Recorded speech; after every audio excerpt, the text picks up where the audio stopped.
The Mallory Mafia by Mallory, you mean Mallory Gilbert, I do, the wonderful, wonderful Mallory Gilbert.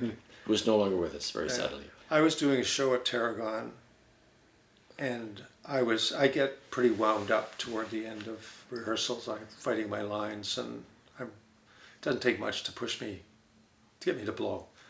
And kid came. What was the show? I was going to say Long Day's Journey. It was an O'Neill play, Moon for the Misbegotten, Claire Coulter and Rolly Hugel.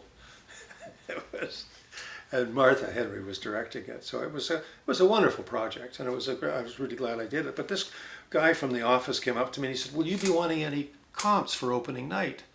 And we've been madly working away. And I said, "Of course I want comps for opening night." He said, "Well, you can have two." And I thought, okay, well, I'll take two.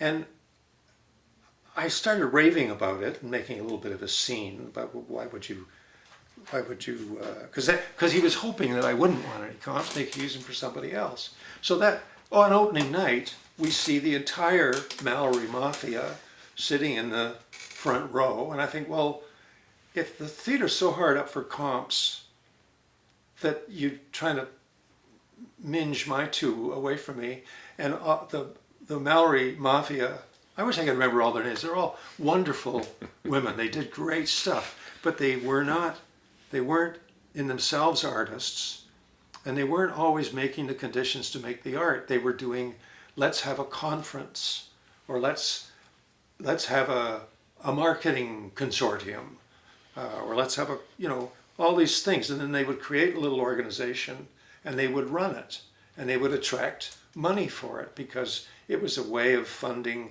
the art without having to fund the art. They could funnel it through board improvements and stuff like that. So then I found out that Claire Coulter had to buy 2 tickets so her agent could see the show. And Claire had done 10 shows up there by this time. And I said, how can you have your leading lady buying comps to bring her agents here, and yet you can fill the front row of the theater with your 7 managers who are sucking the oxygen out of the creative world? So I used to be, and also I always hated bureaucrats, not as individuals, but the nature of bureaucracy. Funny, I couldn't tell. But it always pissed me off. There seemed to be money for conferences and no money to do the work. There seemed to be comps for the people who were organizing the conferences, but there weren't comps for Claire Coulter's agent. And that just, but that was just one incident. I mean, I didn't like that culture. I didn't think that it was important to spend a lot of money on board development. I think Mallory is sort of the Paul Thompson of Tarragon. She kept it going. She kept it going by having no deficits, never tight, but always mice, always leaking, always this, but it was never in huge risk and kept it going. And I think that's part of her. It was absolutely brilliant. I mean, she was so good. If you wanted advice, she was the one to get it.